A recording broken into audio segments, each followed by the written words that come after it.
एक तर मी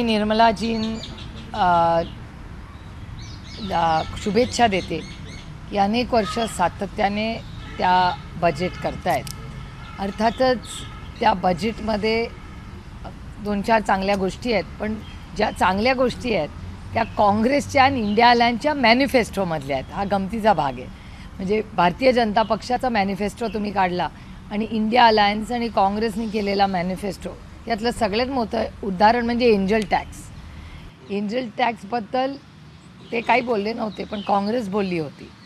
त्याच्यामुळे अनेक अशा गोष्टी ज्या आहेत किंवा जी न्याय नावाची जी स्कीम इंडिया अलायन्स आणि काँग्रेसनी रेकमेंड केली होती, त्याचंच डुप्लिकेशन म्हणा, रेप्लिकेशन म्हणा, हे या बजेटमध्ये आलेलं आहे.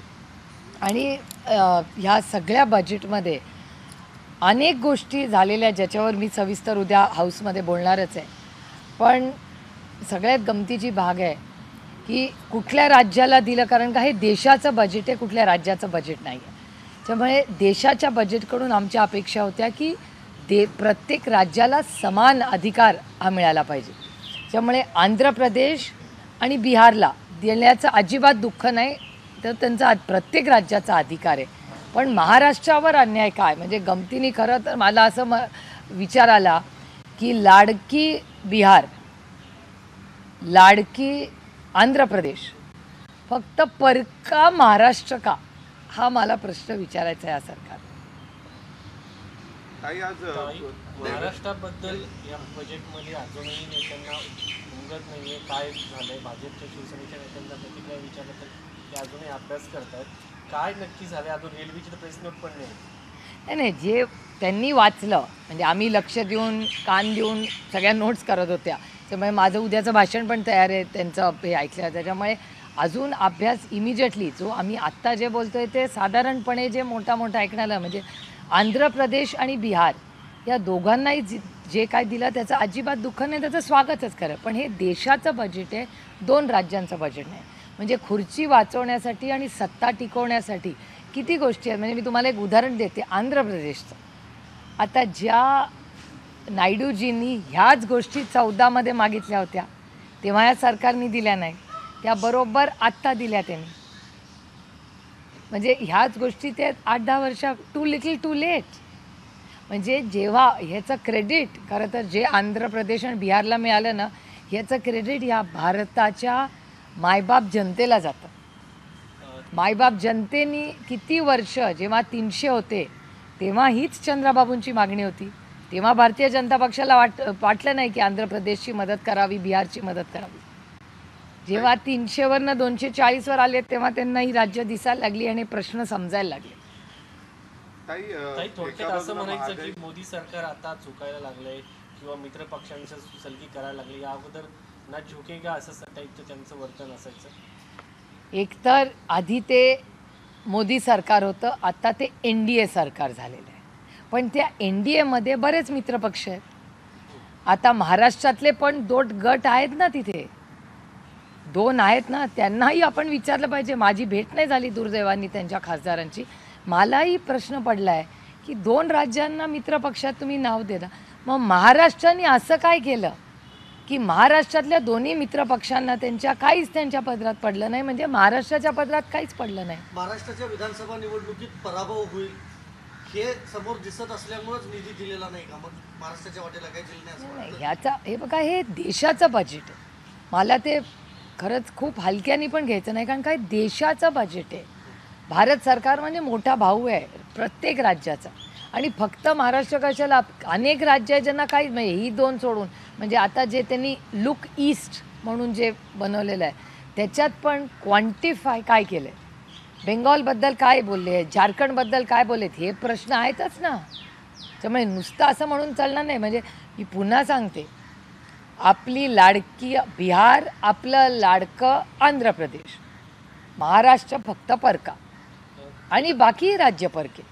काही एक प्रश्न असा आहे की सर्वसामान्य नागरिकांना एक अपेक्षा होती की इन्कम टॅक्समध्ये कदाचित सूट मिळेल, कारण एका बाजूला महागाई वाढते, दुसऱ्या बाजूला तोच टॅक्स पेअर पण आहे. तर जो सर्वसामान्य टॅक्स पेअर आहे, किंबहुना एक प्रकारे जो सरकारची देशाची तिजोरी भरणारा सर्वसामान्य नागरिक आहे, त्याच्या अपेक्षा भंग झालेल्या आहे असं तुम्हाला वाटतं? काहीच टॅक्स रिफॉर्म्स नाही आहेत, काहीच नाही. फक्त फॉरेन कंपनीचा कॉर्पोरेट टॅक्स जो 30 होता तो 25% आला आहे. एंजल टॅक्स कमी केलं. हे सोडून ज्या काँग्रेसच्याच कमिटमेंट्स होत्या ना, त्याच्यामुळे नवीन इनोव्हेटिव्ह काहीच नाही आहे या बजेटमध्ये. ताई, कृषी क्षेत्रातला 2019-20चा जर वाटा बघितला तर साधारण 5.5% होता. आता जर पाहिलं तो 3%वरती येऊन पोहोचला. अशाला 2% बजेट कमी झालं. मी तुम्हाला आणखीन एक उदाहरण देते. त्या बोलताना काय म्हणल्या बजेटमध्ये की 50% आम्ही इन्कम वाढवलं आहे. 50% म्हणजे डबलिंग ऑफ फार्मर्स होत नाही. त्यांनी काय कमिटमेंट केली होती 10 वर्षात की डबलिंग ऑफ फार्मर्स इन्कम आम्ही करणार. मग 50% होत नाही कारण का कॉस्ट पण वरती गेली आहे. त्याचा हिशोब कोण करणार? हे सगळं क्वांटिफायच होत नाही. आणि सगळ्यात महत्त्वाचं आणि आश्चर्यजनक गोष्ट जी मला खूप खटकली या बजेटमध्ये, land reforms. Land is a state subject. राज्याचा विषय आहे जमिनी. त्याच्यावर हा कोऑपरेटिव्ह फेडरलिझम ज्याच्याबद्दल जेव्हा अरुणजी हयात होते तेव्हा सातत्याने जेव्हा अर्थमंत्री होते तेव्हा कोऑपरेटिव्ह फेडरलिझम हा अरुणजींचा अतिशय लाडका शब्द होता. मग त्या कोऑपरेटिव्ह फेडरलिझमचं काय झालं? अनेक ते जे निर्मलाजी जे म्हणाल्या की आम्ही सगळे लँड रेकॉर्ड्स जे आहेत त्याचं डिजिटलायझेशन करतो आहे. हे सगळीच राज्य करत आहेत. कुणाचंही सरकार असतं तरी ते काम होते. आणि land is a state subject. मग राज्याच्या विषयामध्ये केंद्र सरकार का जातं आहे? This is going in to insulting hurting cooperative federalism. ह्याच्यावर मी बोलणार आहे उद्या सविस्तर. ताई, प्रकाश आंबेडकरांनी एक ट्विट केलं. त्याच्यामध्ये पवार साहेबांना म्हटलंय की आरक्षण बचाव रॅलीला आमच्यासोबत सहभागी व्हा. तो आंबेडकरजी आणि आदरणीय पवारसाहेबांच्या अंतर्गत प्रश्न आहे. मी कसं काय बोलणार? नाही, बजेटरी अलोकेशनमध्ये आणखीन एक जर यावेळेस पाहिलं तर वेलफेअर स्कीम्सच्या बाबतीत कुठल्याच प्रकारची घोषणा वाढवण्याबाबत दिसत नाही. म्हणजे पूर्वी दरवेळी जेव्हा सरकारचं बजेट यायचं तेव्हा अमुक अनुदानाची योजना किंवा सानुग्रह अनुदानाची योजना, मग त्यात दरवर्षी वाढ व्हायची. यावर्षी वाढ दिसत नाही. का असं झालं तुम्हाला? नाही, त्यांनी काही वेलफेअर स्कीम्स घेतलेल्या आहेत ज्या राज्यांच्याच कॉपी आहेत. म्हणजे तामिळनाडू आणि महाराष्ट्राच्या ज्या 1-2 स्कीम्स आहेत त्याच त्यांनी इथे घेतलेल्या आहेत. जे न्याय स्कीम जी काँग्रेसची होती तीच बरीचशी त्यांनी आज इथे कॉपी अँड पेस्ट करायचा प्रयत्न केलेला आहे आजच्या त्यांच्या सगळ्या महायुतीमध्ये. ताई, मुख्यमंत्री पदावरून अनेक दावे प्रतिदावे केले जात आहेत. आज संजय राऊत यांनी एक दावा केला की महायुतीमध्ये 7 मुख्यमंत्री आहेत. 3 राज्यात आहेत, 2 वेटिंगवर दिल्लीत आहेत आणि 2 वेटिंगला महाराष्ट्रात आहेत. त्याच्यावर शिंदे गटातल्या खासदारांनी अशी टीका केली, महायुतीकडे 7 असले तर महाविकास आघाडीकडे 77 मुख्यमंत्री आहेत. आमच्याकडे टॅलेंटची कमतरताच नाही आहे. एक तर या देशात टॅलेंटची कमतरता नाही. अशा कुठल्याही गैरसमजात कोणी राहू नये. अहो, पोरं जगतात तो आईशिवाय. त्याच्यामुळे कोणीही टॅलेंटच्या कमतरतेत या देशामध्ये कधी तो चालेल. खूप टॅलेंट आहे. अर्थातच या देशात लोक आहेत. कोणी तुम्हाला सांगितलं की हाच मुख्यमंत्री म्हणून होऊ शकतो? या देशात टॅलेंटची कमतरता कुठल्याच जबाबदारीत नाही. ना माझ्या, ना तुमच्या, ना तुमच्या कॅमेरामॅनच्या. सगळे टॅलेंटेड खूप लोक आहेत या देशात. आता नीटबद्दलचं हे चाललंय डिस्कशन. त्याच्यामुळे आम्ही वाट बघतोय. तर आजची तारीख उद्यावर जाईल. ससून रुग्णालयात गंभीर प्रकार हा देशवासियांचा आशा आकांक्षा अपेक्षेची पूर्तता करणारा मजबूत विकसित भारताची पायाभरणी करणारा अर्थसंकल्प आहे. त्यांच्या टीमने ड्राफ्ट करून दिला असेल, त्यांना त्यांनी लिहिलं आहे. काय बिचारे करतील? किंवा दिल्लीवरनं सगळ्यांना एन ब्लॉक त्यांची जी सोशल मीडियाची टीम असते ते करतात, पाठवतात आणि सांगतात ट्विट करा आणि रिट्विट करा. त्यामुळे मला काय आश्चर्य वाटत नाही.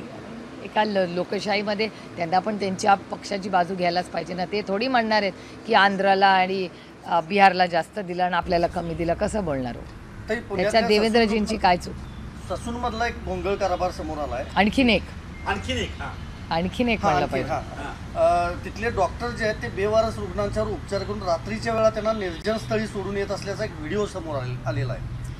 नाही, ससून आणि महाराष्ट्र सरकार म्हणजे ड्रग्ज असू दे किंवा तुम्ही जे आत्ता बोलताय ते असू दे, हे महाराष्ट्राचं ट्रिपल इंजिनचा खोक्याचं जे सरकार आहे हे कम्प्लिटली नॉन सिरियस आहे. त्यांना फक्त इन्फ्रास्ट्रक्चर प्रोजेक्ट्स आणि कॉन्ट्रॅक्ट्समध्येच इंटरेस्ट असतो.